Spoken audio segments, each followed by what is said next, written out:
pasado 27 de febrero de 2017, el Papa Francisco aprobó el decreto por el que reconocía las virtudes heroicas de María de las Mercedes Cabezas Terrero, por lo que queda abierto el proceso hacia la beatificación y canonización de la ahora proclamada Venerable Madre Mercedes, fundadora de las Operarias Misioneras del Sagrado Corazón de Jesús.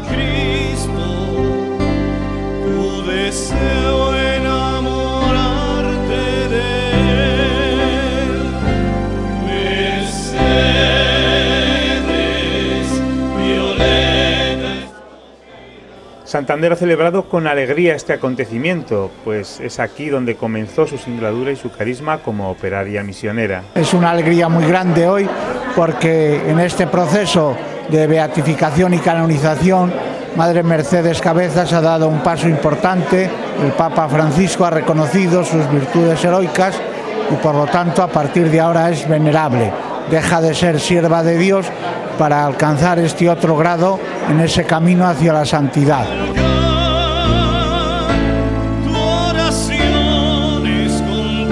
El obispo de Santander y Valle de Mena, Monseñor Manuel Sánchez Monje, presidió el pasado 1 de agosto una Eucaristía de acción de gracias por el proceso abierto en la Iglesia en favor de la Venerable Madre Mercedes. En la capilla de la Casa de Santander se congregaron amigos de las operarias misioneras y personas que conocieron a la Madre Mercedes.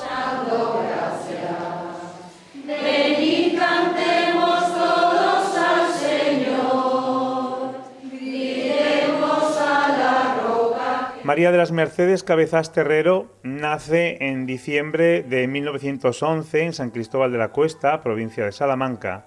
Su familia es de sencillos agricultores. Tiene 6 hermanos con los que crece en un clima de piedad y trabajo humilde.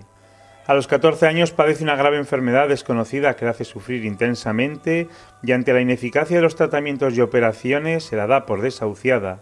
Pero por la intercesión del venerable padre Bernardo de Hoyos queda total e instantáneamente curada de sus dolencias ante el asombro de los médicos que solo dan como explicación el milagro.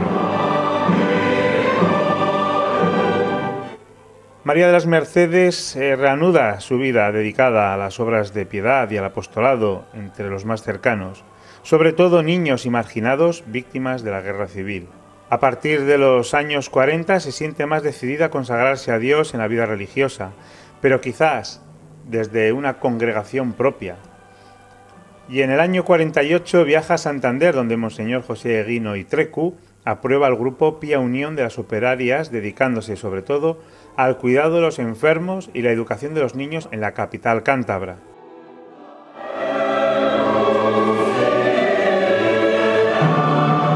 Después de iniciar la obra en Ponferrada, abren el colegio Bien Aparecida en Santander, un parvulario y comedor en Salamanca y un sinfín de trabajos a los que se van añadiendo nuevas vocaciones. Efectivamente nos aprobaron el proyecto y nos dieron 40 millones para empezar la casa, una casa que costó 100 millones y que la madre pidiendo y solicitando, los cántabros se volcaron. Santander, de verdad, la madre siempre decía que ella era salmantina, pero que era adoptiva de Santander, porque había sentido tanta acogida aquí en Cantabria, tanta gente como fuimos a Santoña, fui a Casturdiales, toda la provincia pidiendo para la casa. Y de verdad yo creo que uno de los milagros que la madre hizo en vida fue este edificio que tenemos aquí en Santander.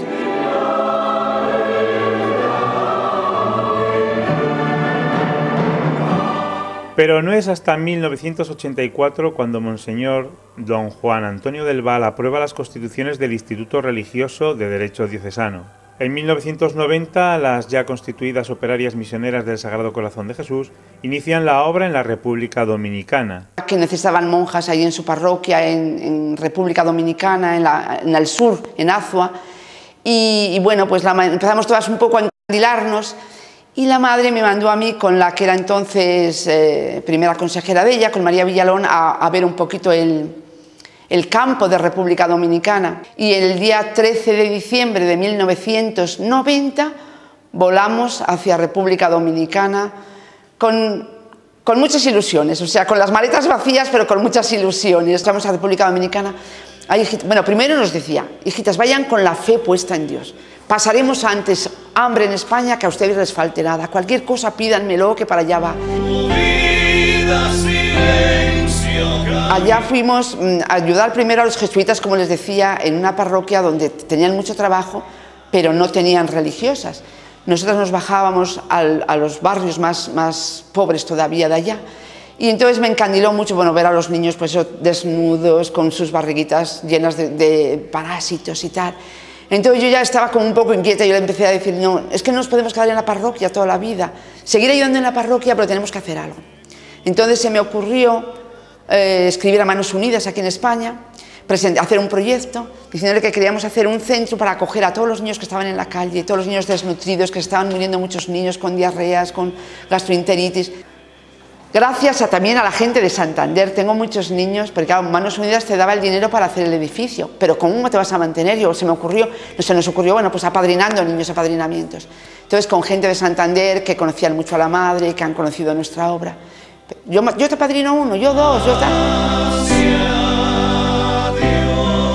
3 años más tarde, el 30 de septiembre del 93, fallece la fundadora tras arrastrar las secuelas de una trombosis que aceptó hasta su muerte. Tras un funeral en la Catedral de Santander, los restos descansan en la capilla de la Casa de las Operarias Misioneras. Aquí reposan los restos mortales de la Madre Mercedes desde el día 2 de octubre de 1993, que ella estuvo de cuerpo presente en esta capilla del Corazón de Jesús más de 48 horas.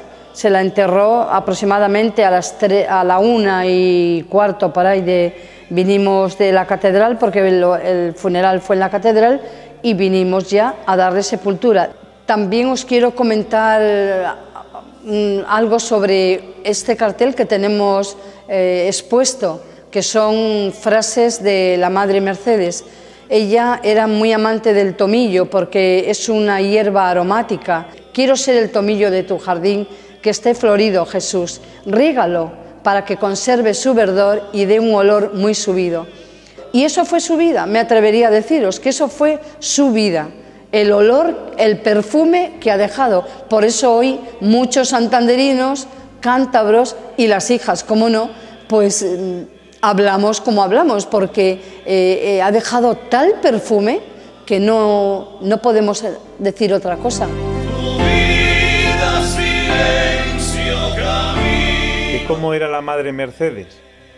Su constante encuentro con Cristo en la Eucaristía y en el Sagrario, su atención desinteresada a todo el mundo, ricos y pobres, el sentirse hija de la Iglesia, son algunos de los rasgos más comunes que destacan los que la conocieron. Saber acoger al hermano. No irnos a la China ni a Oceanía. Al hermano, al que tienes al lado. La verdad es que de toda la vida que la he conocido hasta su muerte, para mí era una santa. O sea, para mí era una santa. Y bueno, pues ella se sentía hija de la Iglesia 100%, ella siempre decía, uno de mis grandes orgullo es que me siento hija de la Iglesia. Ella tenía un sentido de Iglesia que me hizo caer en la cuenta de que lo positivo o lo negativo que yo haga no solamente es una ofensa o que yo le hago a Dios, sino que estoy ofendiendo a toda la Iglesia o estoy favoreciendo con mi virtud a toda la Iglesia. Y esa unción que ella tenía, ese decirte siempre, hijita, sé generosa, no le niegues nada a Jesucristo. Jesús nos va a dejar vencer en generosidad, nos parece que le damos mucho, pero vamos a recibir a manos llenas. O sea, esa espiritualidad que ella nos inculcaba siempre, ¿no? Ay, hijita, vete al sagrario, cualquier dificultad, ante cualquier crisis, vete al sagrario, habla con Jesucristo, que Él te va a dar la fuerza, que Él te va a animar. Cuando fallece la Madre Mercedes, deja 30 religiosas en 4 casas. Pero el legado, lejos de dispersarse, se concentra en la labor que dejó la Madre Mercedes ya encaminada. Bueno, nuestra congregación nació aquí en España, luego hace unos años fue a República Dominicana y en eso ahí estamos, en República Dominicana y aquí en España. Tenemos casa aquí y allá. Para nosotros es una fuente de alegría y el que su obra y su carisma se perpetúe en sus hijas, las operarias misioneras, que trabajan sobre todo con niñas y con jóvenes marginadas o en peligro de marginación y de exclusión social. Nuestro carisma es atender a la clase necesitada y muy especialmente a la niñez desvalida.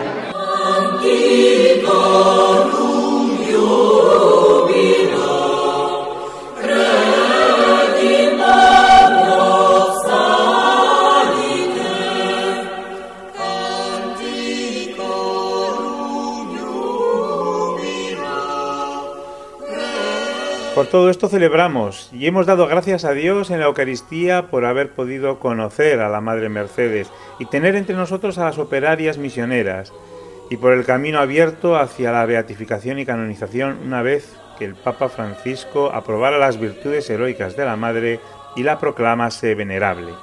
Madre Mercedes, en cambio, descubrió esta lección permanente: acoger a los que se encuentran cansados y agobiados, y lo hacía ella al estilo del mismo Jesús. Era la acogida de las niñas más pobres y desfavorecidas, y acoger también a todo el que llamaba a su puerta.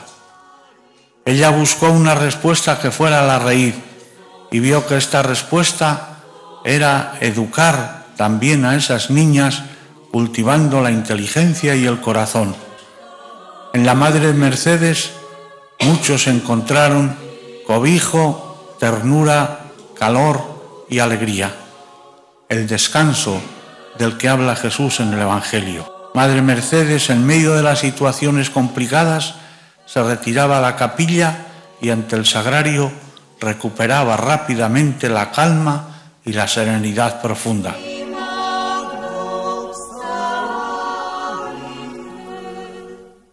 Esta diócesis de Santander, representada por todos ustedes, queremos dar gracias a Dios por este gran acontecimiento para toda la Iglesia y para nuestro Instituto de Operarias Misioneras del Sagrado Corazón de Jesús.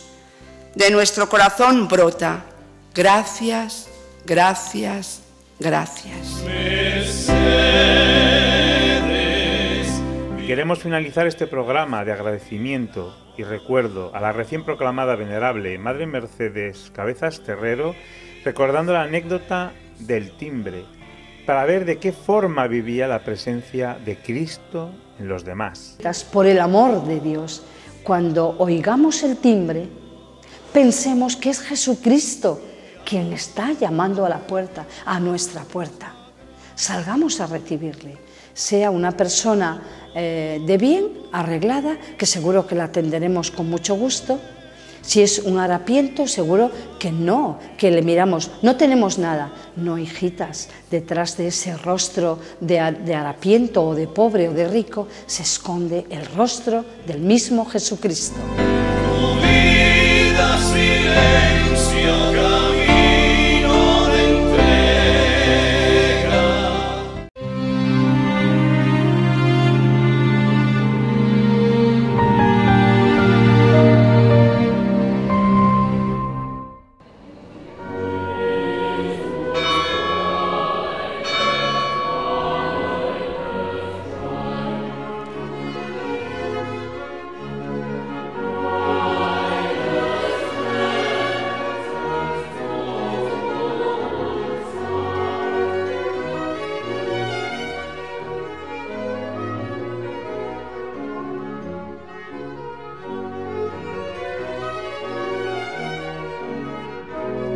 La Iglesia creó, recibió, conservó y sigue utilizando para el culto, para la evangelización y la difusión de la cultura su patrimonio.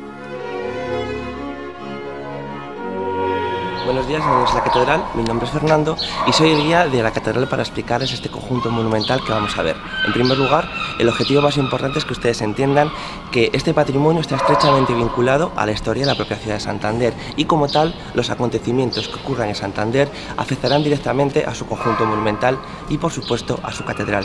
En primer lugar, se produce la explosión del barco Machichaco. Un barco que viene cargado de dinamita atraca en la bahía de Santander y nada más atracar produce una pequeña explosión. Luego se produciría una segunda gran explosión que mataría a más de 500 personas y aparte sería la mayor tragedia política de Europa, porque fallecerían todos los prohombres de la ciudad al bajar a hacer una evaluación de daños. Y es en ese segundo momento cuando mata a toda esta gente. En el claustro podemos ver los daños que se producen en la explosión del Machichaco, porque el claustro absorbe un gran impacto de la onda expansiva de la explosión, y vamos a ver cómo queda en la parte derecha en el fuselaje anclado al propio claustro. Lo tenemos que sacar para poder eliminar el efecto óptico que hace y va a repercutir directamente en la estructura exterior del claustro. Y el segundo se produciría en 1941, que es el gran incendio de Santander. Luego van a poder ver cómo afecta a toda la ciudad y por supuesto también a su catedral.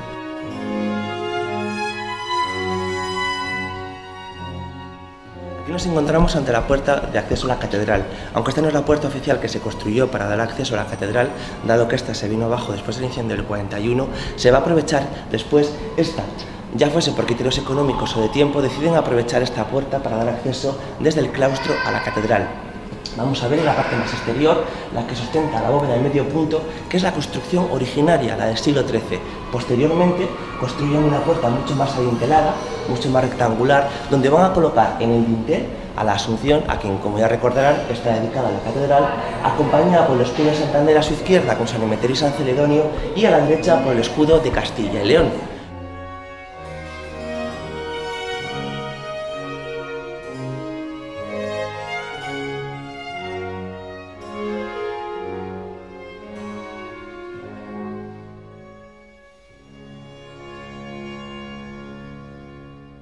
Bueno, pues nos encontramos ya en el interior de la catedral. Si me acompañan vamos a poder seguir comprobando determinados momentos de la historia de esta catedral. Pueden ver en la clave de bóveda, curiosamente donde se encuentra en la clave, justo en la unión de los nervios, esa propia bóveda, a San Emeterio y San Celedonio, y justo en la base al Cordero Pascual. Esta sería la única bóveda que no se viene abajo después del incendio del 41. Toda la parte del techo se vendría abajo y con ello accede el fuego a la catedral. Este fuego va a destruir todo el arte sacramental. Retablos, bancos, vidrieras van a ser el pasto del fuego y desaparecerán. Con lo cual hay que pedir ayuda a la Sociedad de Regiones Devastadas, que es una fundación de aquella época que colaboraba en la reposición de elementos de culto. Y nos van a llegar paulatinamente diferentes retablos de lugares tan pintorescos dentro de España. Así que si me acompañan vamos a ver alguno de ellos. El retablo ya tiene un marcado acento clasicista y vamos a poder comprobar cómo aprovechan estratégicamente la posición de la ventana que hay justo detrás de la talla de la Virgen para hacer ese juego de luces y sombras sobre la propia imagen. Arriba podemos ver una escena muy llamativa entre la iconografía cristiana, que es la coronación de la Virgen como Reina de los Cielos, acompañada por la anunciación del Arcángel San Gabriel y una escena de la propia vida de la Virgen María. Mira, aquí nos encontramos en el lugar donde vamos a ver los elementos más nuevos de la catedral. Vamos a empezar por el cimborrio, ese punto de luz que hemos podido ver como una torreta octogonal en el claustro, el altar mayor y la girola serían los tres elementos que se introducen en la catedral después del incendio del 41, pudiendo afirmar ya así que se duplica el tamaño de la catedral originaria, dado que la catedral del siglo XIII terminaría en estas dos columnas que tenemos a los lados. Estos elementos lo que van a hacer es que se duplique el tamaño y también entre más luz en la propia catedral. Vamos a ver también que el altar, que llega en donación de una iglesia cerquita de Valladolid, un pueblo que se llama Tamarí de Campos, es de una iglesia que se quema a una catedral que también se quema. Vamos a ver que en el eje central se coloca ya, una vez que llega aquí, a la Asunción, a quien, como recordarán, estaba dedicada la catedral, acompañada también por San Emeterio y San Celedonio. El coro va a llegar 5 años más tarde y sufre una modificación porque el respaldo originario era muy bajo y quedaba una franja de piedra entre ambos elementos. Como pueden ver, el lienzo representa una imagen más que repetida en la iconografía cristiana, que es la visitación de Santa Isabel a su prima la Virgen María. Las flores de lis y la corona sobre el propio escudo, haciendo mención al miembro de la familia real que pertenecía al propio retablo en la Catedral de Palencia. Pueden ver en el lienzo cómo el artista va a utilizar dos recursos muy poco vistos en la imagen de la Virgen María, que sería el avanzado estado de gestación y la posición de protección en torno al vientre. Tenemos en la actualidad 8 imágenes como la que pueden ver, y esta sería una de ellas. Es una reproducción de la original, que es de Rafael y se encontraría en Roma.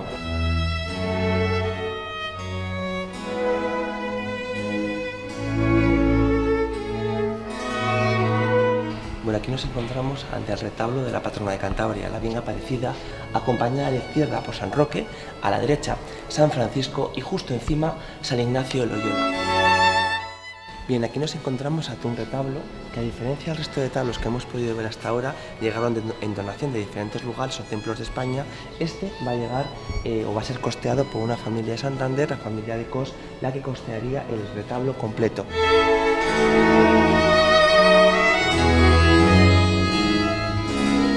Bueno, una vez recorrida la girola, vamos a acceder a una de las dos capillas que nos encontramos en esta. Aquí tendríamos la capilla dedicada a San Matías. San Matías fue un apóstol especial porque fue el apóstol que le dio el relevo a Judas Iscariote cuando éste se suicidó. Entonces sería el último apóstol de la gran familia de los 12 y sería este apóstol el que ganaría el voto hecho por Santander a este santo apóstol en 1503 tras la peste que hubo en la ciudad. Y aquí nos encontraríamos en la segunda capilla de la girola dedicada a San Fernando, el gran benefactor y patrocinador de la catedral, Fernando III el Santo. Vamos a poder ver cómo este monarca luce en sus pectorales los reinos que unificaron bajo su mandato, como recordarán, que los encontramos en la puerta de entrada también, Castilla y León. Y portando también sobre sus manos la Pax Terris, que sería la referencia al rey cristiano que es, y sobre sus piernas la espada estandarte de los reyes cristianos. Aquí termina nuestra visita a la Catedral de Santander y no sin antes me gustaría despedirme de ustedes e invitarles a que vengan a recorrer y conocer este patrimonio religioso que tenemos en Santander. No solamente patrimonio religioso, porque hay un valor testimonial muy importante que hace referencia a la contribución de los santanderinos, de su esfuerzo y su empeño para mantener viva esta catedral, que podríamos trasladar al esfuerzo que hicieron las primeras comunidades cristianas. Así que les invito a que vengan a ustedes a recorrerla y formen parte de ese testimonio.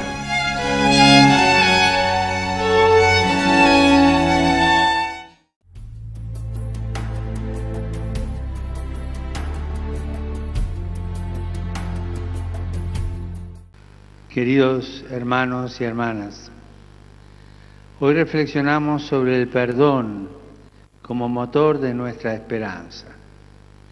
Jesús en el Evangelio, con un corazón misericordioso, se conmueve ante el dolor de los que sufren y sale al encuentro de los pecadores.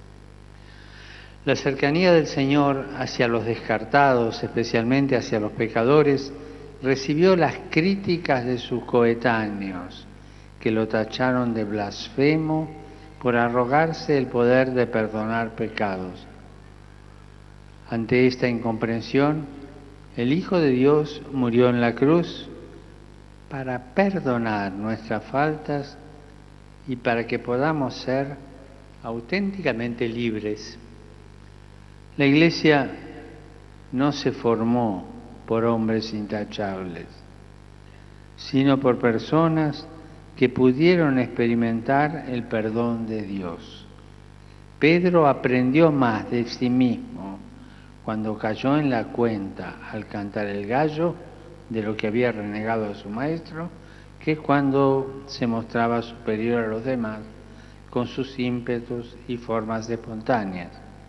También Mateo, Zaqueo y la samaritana, pese a sus fallos, sus pecados, recibieron del Señor la esperanza de una nueva vida al servicio del prójimo. Hermanos, todos estamos necesitados de la misericordia de Dios, una fuerza que nos transforma y nos devuelve cada día la esperanza.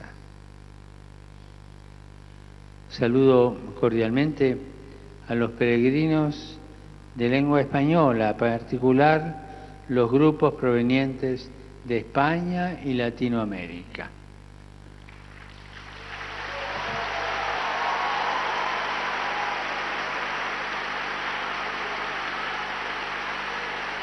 Veo que hay españoles, que hay panameños, mexicanos, chilenos, colombianos. ¿Cuántos latinoamericanos hay hoy?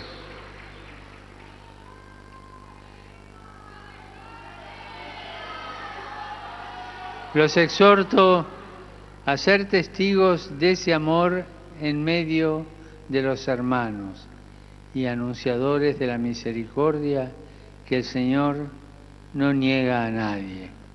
Que Dios los bendiga y bendiga a sus naciones.